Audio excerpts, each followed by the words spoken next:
பாண்டிய குல பேரரசி, உலகத்தின் முதல் பெண்ணரசி, மதுரையை ஆளும் மங்கையர்க்கரசி, மக்கள் உள்ளமெல்லாம் கொலுவிருக்கும் மனோன்மணி, எம்பெருமாட்டி, திருவாலவாய் உடைய அங்கையர் கண்ணி, தடாதகை நாச்சியார் வருகிறார். பராக் பராக் பராக்.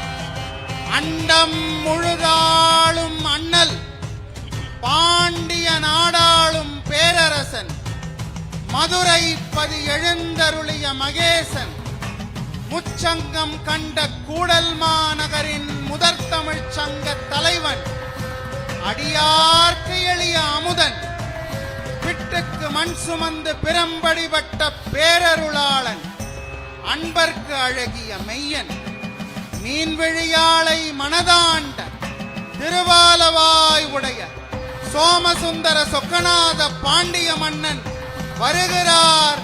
பராக் பராக் பராக்.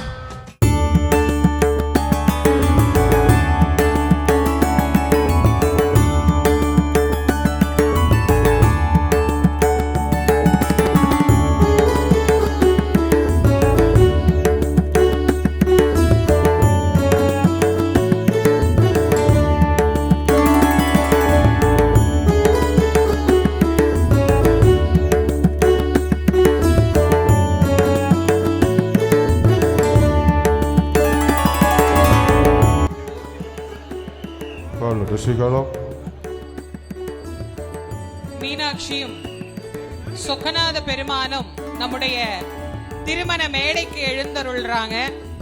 எத்தனை தடவை பார்த்தாலும் அழகியும் மறுபடியும் பார்க்கணும்ன்ற ஆசை இருக்கிற மாதிரி ஒன்ஸ் மோர் மறுபடியும் நிறைய பேர் இந்த பராக்க வரும்போது இன்னொருக்கா சொல்லுங்கன்னாங்க. அதனால இப்ப சொன்னா சரியா இருக்கும்னு நினைக்கிறேன். மறுபடியும் ஒரு தடவை அம்பாளை நாம வரவேற்கலாம்.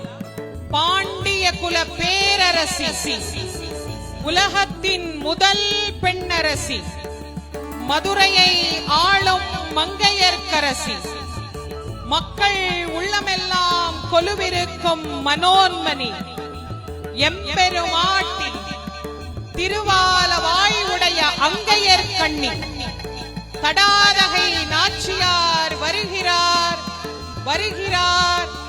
பராக் பராக் பராக். பாண்டிய நாடாளும் பேரரசன், இப்படி இருக்கு. மதுரை அருளிய மகேசன், அடிக்காத அடிக்காதப்பா, இறக்குடா. அவ்வளவுதான், இறக்குப்பா. நம்முடைய திருக்கல்யாண இந்த மேடையில முன்னால இருக்கிறவங்க எல்லாம் கொஞ்சம் இப்படி நகர்ந்துருங்க, சுவாமியை பார்க்கறதுக்கு இடம் உண்டு. அன்னை மீனாட்சி திருக்கல்யாண மண்டபத்திற்கு எழுந்தருளுகிறாள்.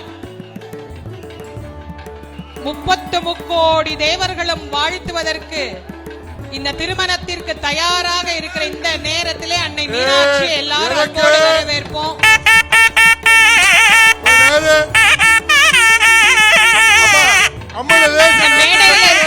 மேடையில இருக்கிறவங்க அம்மனை தென்புற நேரத்தில் சொல்றேன். அம்மனை அப்படி நேரத்தில் போதா நேரத்தை